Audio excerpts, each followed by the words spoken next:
Good morning, senior living podcasters. In the studio is a friend of mine, and I just met him at a couple weeks, a month ago, whatever, at Rotary.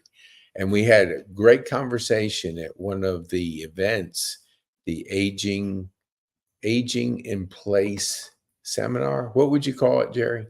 What was that? Yeah, it's a seminar for adult children of aging parents. Okay. And the idea is to help them understand the needs of their parents as they age and in place.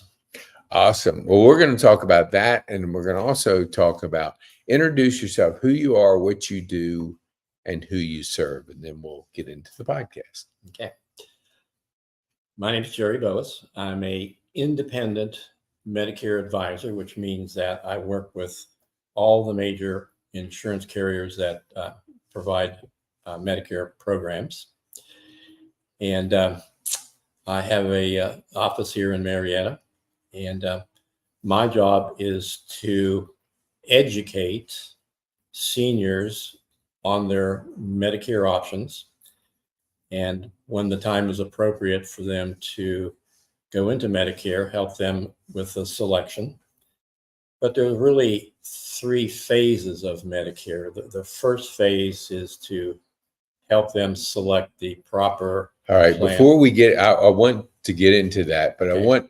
how did you, because we had a great conversation at that event, Okay. and it really spurred so much thoughts and different ideas, because I'm 66 into it. I've already experienced all what we were talking about.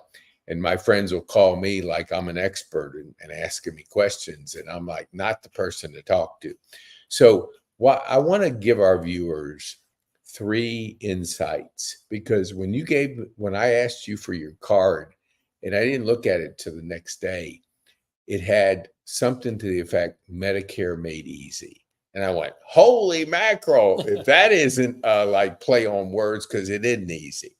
And I was going like, you mean there's somebody that could make it easy? And so we chatted again and we talked about it. And we actually talked before we went on. So I want our viewers to really grasp that it isn't easy. It's actually very complicated, because I'm hearing different things and I'm hearing it from different sources. And I want our viewers to capture this. You're going to share, let's go into that first one where we talked about it. Like, I'm 64 and I'm getting ready to turn 65. How would you advise a 64-year-old coming into a very kind of misinformation out there? What would you say to me? Well, I think it's important to start the Medicare learning process at age 64, whether or not you're going to go into Medicare at 65 or not. In today's world, many people work beyond age 65 and they have insurance through their employer. And there are many pitfalls that are out there that can be damaging to you.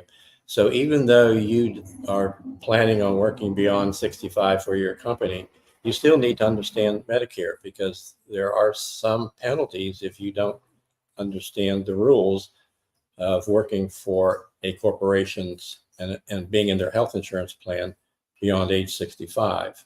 So start at 64, know the options, feel comfortable that you're not going to be involved in penalties that the Medicare can impose upon you, and just know that you're making the right decision.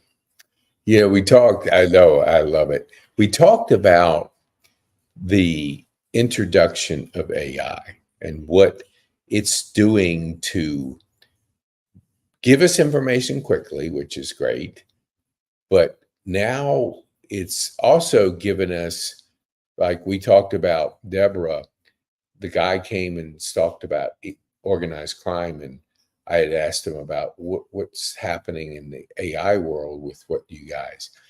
It's good and bad, because you can take information and misrepresent it. Because Deborah was saying, like, she can put her image now out there and basically put a script together of, she didn't say this, but could put a script together of walking through a house. So she's able to now take herself and use AI to really enhance the client experience, because if you're walking through and she knows the house, she puts it on her image and it's like, how do you tell the difference?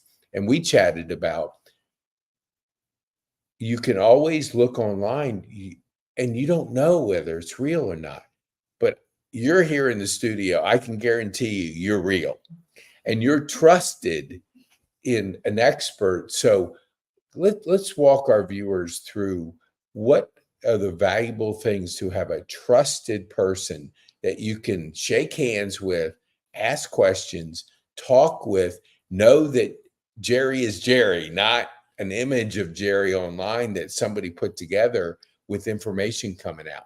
So why don't you tell our viewers, like, how important is it if I'm 65 and I'm going to work for another 3 years? Because I didn't know that I had to give up my private insurance and it was a little complicated, but I thought if I wanted to stay with my private insurance, I could, but there was a little glitch there that the person walked me through, the change of status of this and that.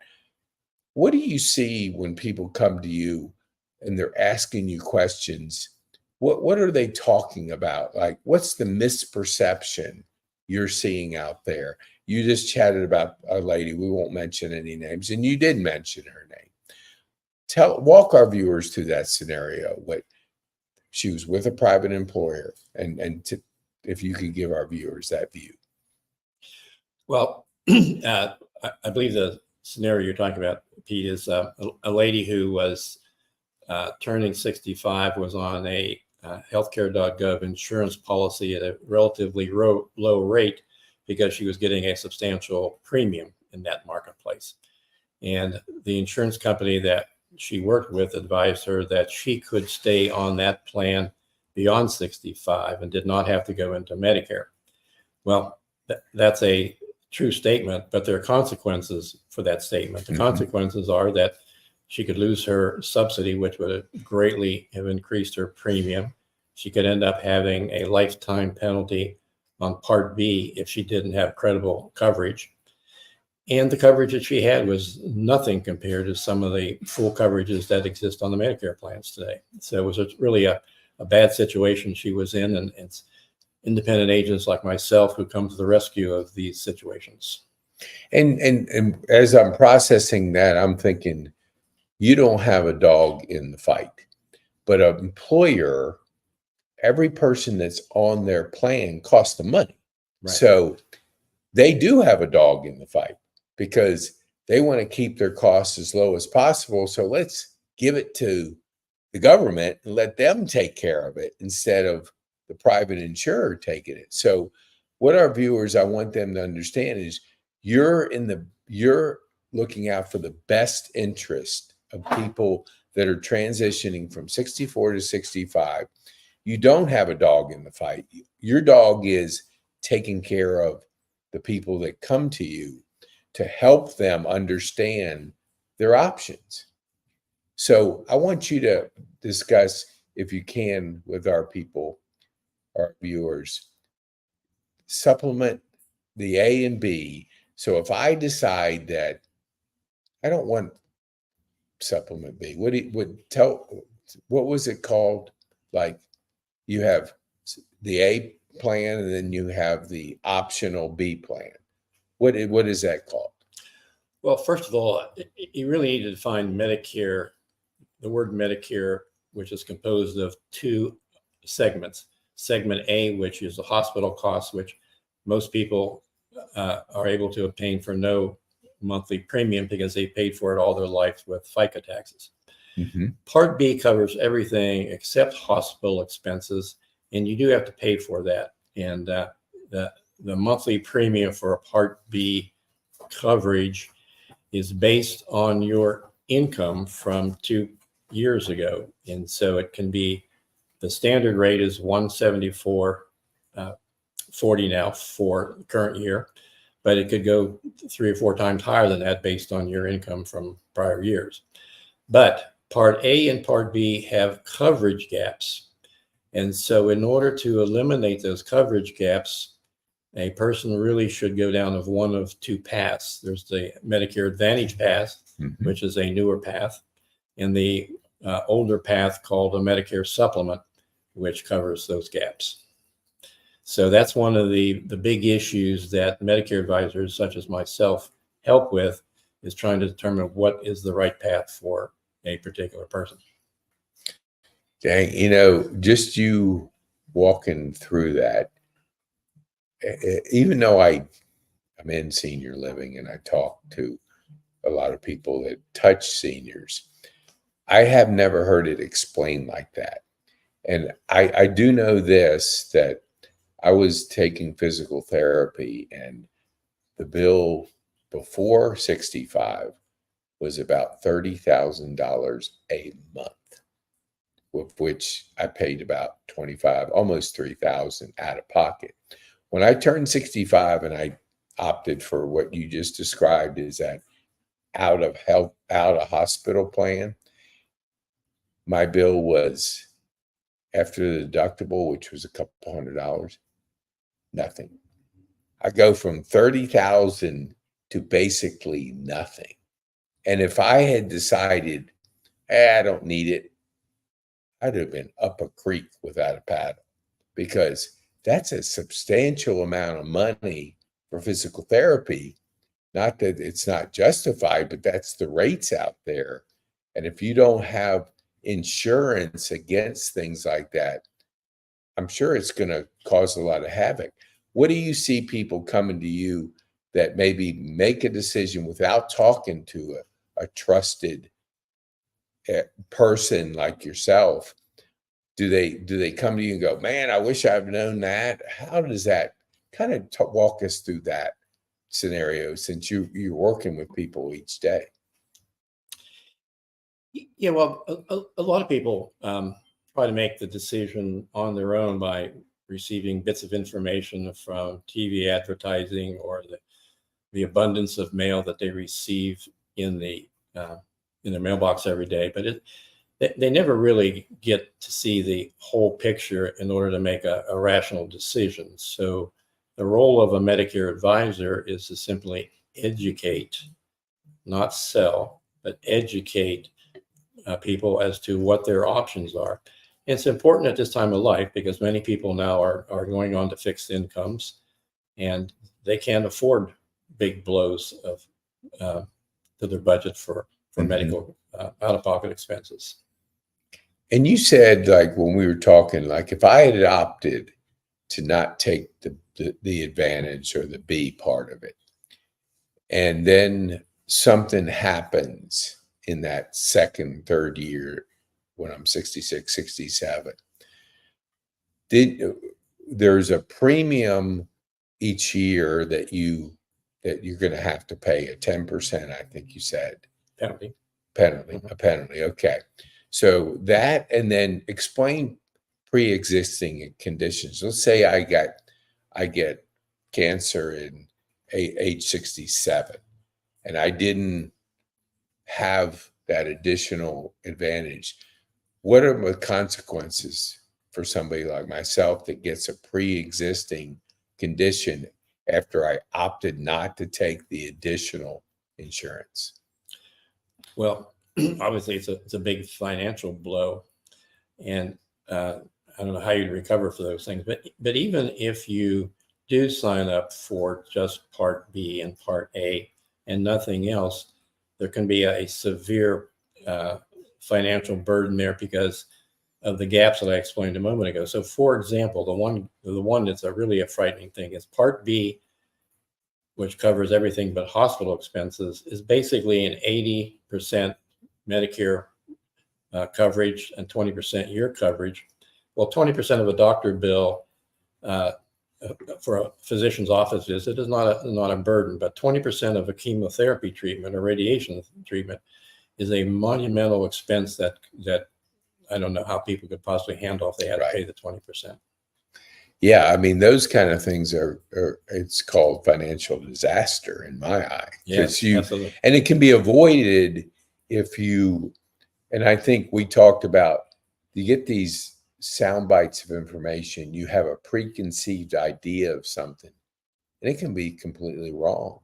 So if you're depending on just getting a little bit of information from different sources, if the source isn't a trusted person that really can answer your questions, sit down with you, walk through your scenario, because we had talked about it's not a one and done decision, that there's ongoing information and decisions that a person might have to make. Kind of walk us through that I think my idea is once I've made that decision at 65, that's it. I don't have anything more it's going to be set till the day I pass away. Is that true or not? No, it's not, Pete. And that's a great question. And here's the answer to that question. A trusted Medicare advisor enters into a relationship with a Medicare beneficiary, and there are 3 stages.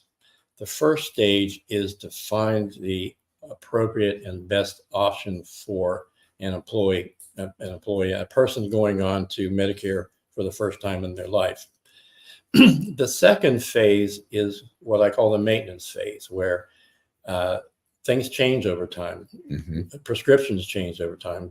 Doctors' needs change over time. And so there's always a open enrollment period every year. And I try to meet with all of my clients who want to meet with me to look and see if they're in the right place for the upcoming year. And as I mentioned a moment ago, prescriptions always change, and prescriptions are getting to be a really, really big part of your out-of-pocket expenses. Mm-hmm. And there's a third phase, which most people don't talk about, and that is that I have beneficiaries who get to the point where they really need something more than Medicare. They need to understand what their options are in going into assisted living home, or dealing with dementia or Alzheimer's. I'll give you one example. I have a couple that would come and visit with me every year at open enrollment to go through their program. And this past year, the wife showed up without the husband, and she looked like she had aged 5 years. And I found out that her husband had developed severe Alzheimer's, and it was really hurting her health. Well, my role in that phase was to find help for her. There's organizations out there like Aloha to Aging, and private vendors out there will help people get through those stages and deal with those heartaches. And so that's why I said there are this really 3 phases. And if you try to do this on your own without a trusted advisor, doing the second phase and the third phase is almost impossible. Yeah, I know. I totally agree. And having experienced it by living here, I see more than my friends who will ask me questions about things, and I see the needs change here. Exactly. And I think that's one thing that our aging, what do we call aging children? Adult children. Aging parents, yes. Yeah, adult children. I like that. I get them mixed up. I say aging children. Well, they are aging, but it's not. It's adult children. Aging parents, right. Yeah. So they're so busy with everything going on.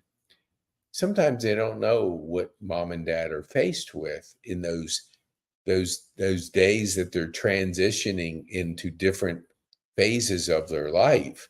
And they're busy in their career, and it's like, I guess mom's okay. I haven't heard from her in a week or 2, but mom may not be okay. And so, you're exactly right. And what this organization that I'm a part of does is to help educate these adult children who have never even looked at Medicare. They have no idea what Medicare is involved. A lot of them think it's for free.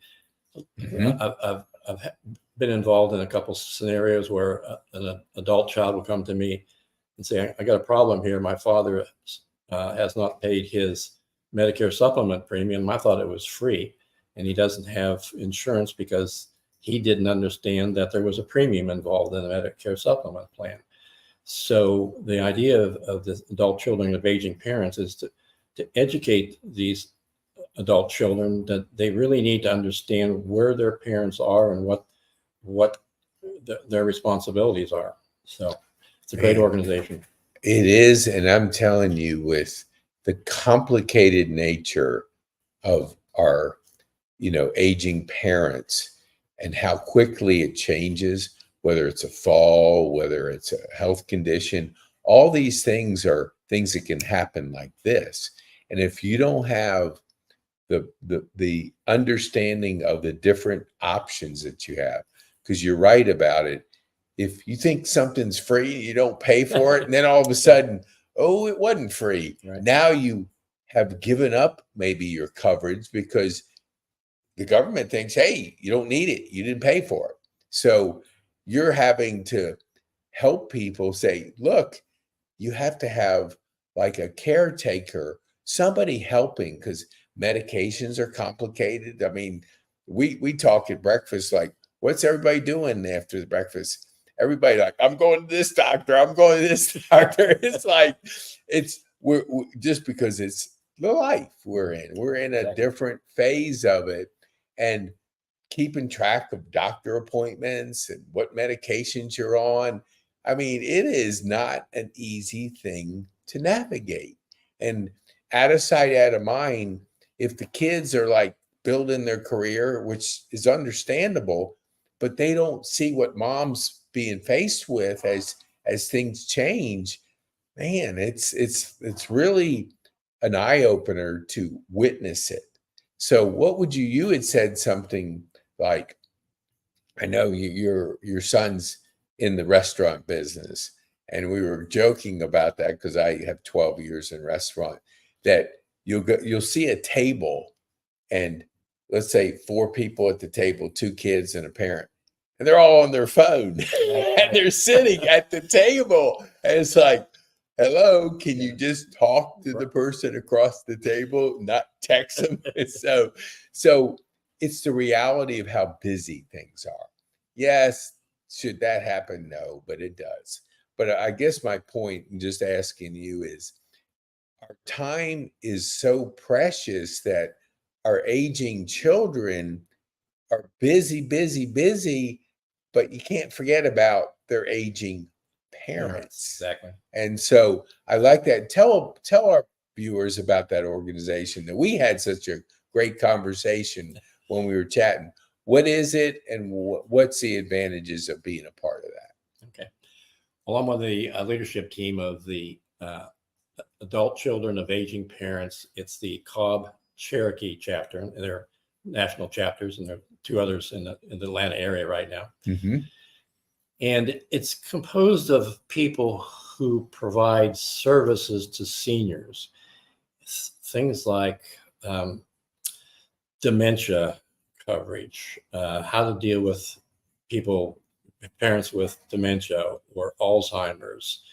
How do you find the right assisted living home for your parents? Do you go through and try to interview 15 assisted living homes by yourself, or do you go to someone who understands what each of these assisted living homes can offer and match them up with the needs of the parents? And so it's and provide legal assistance.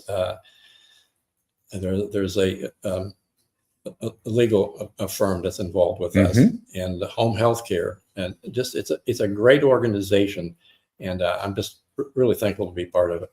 Yeah, and I was you may know her. Do you know Tara? Yes, Tara. Yeah. So I was talking to her the other night. Yeah, the night you won the bottle of wine.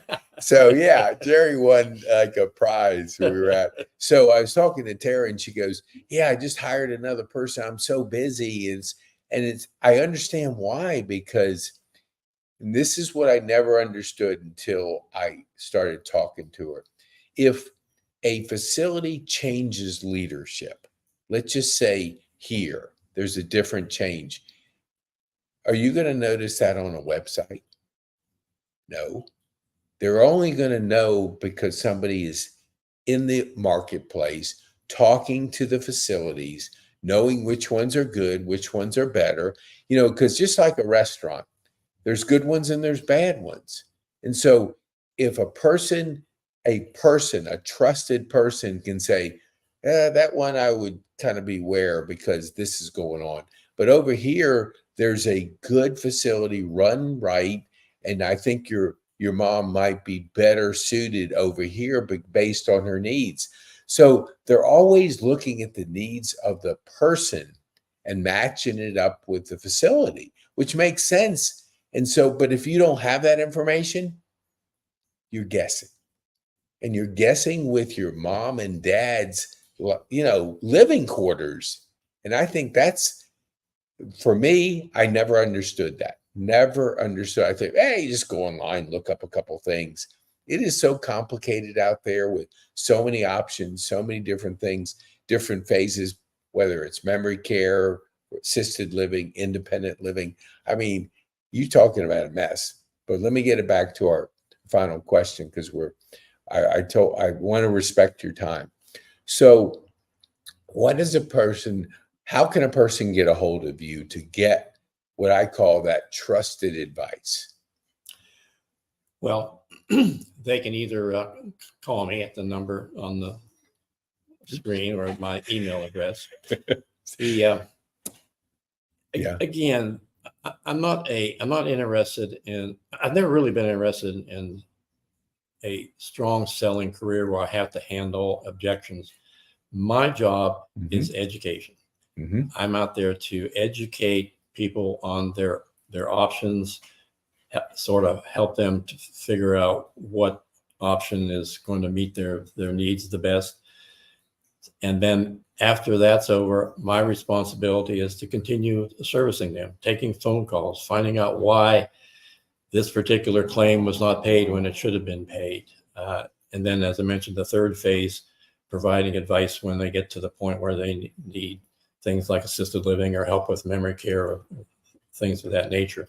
And that's the difference between the 1-800 number you see on TV or calling directly an insurance company, because there it's a transaction. And a one-time transaction where when dealing with an independent Medicare advisor, it's a relationship. And you have to, and the point of having this conversation with an advisor in the beginning is to find out if you do trust them, if it's somebody you can work with, who you can have a relationship with, so that they will be there when you need them, when they need you, as time goes on. So that's what the role is of an independent Medicare advisor.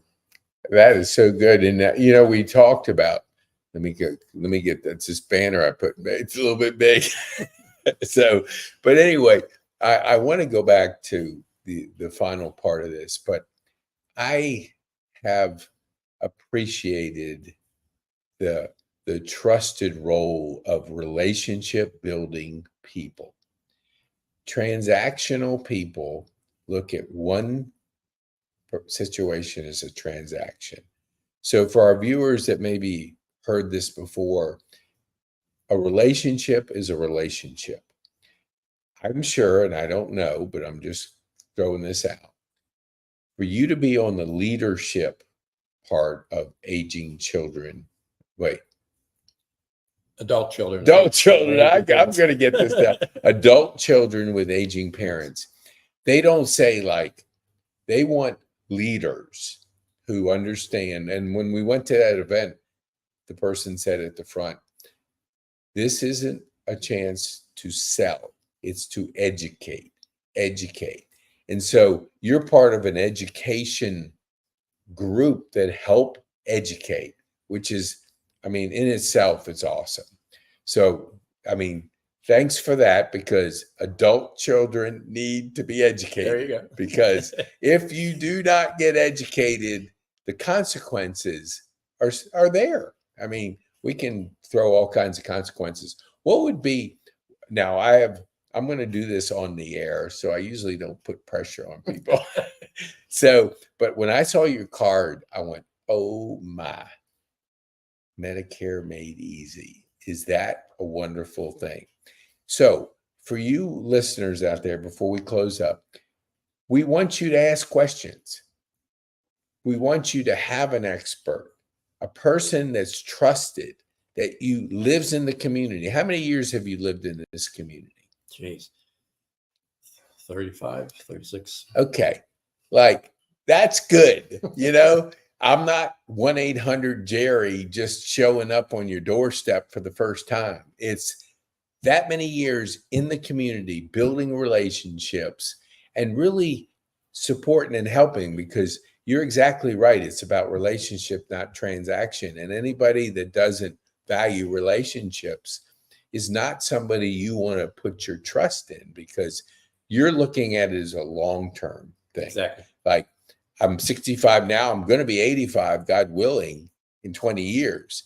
I want to have the same relationship with you that I could call you up and say, hey, Jerry, this has changed in my life. What do you think? And all of a sudden, you're helping me through the maze of information so I make better decisions. So I could talk a while, but tell our viewers, what's the one thing you would want them to take home from our time on the podcast?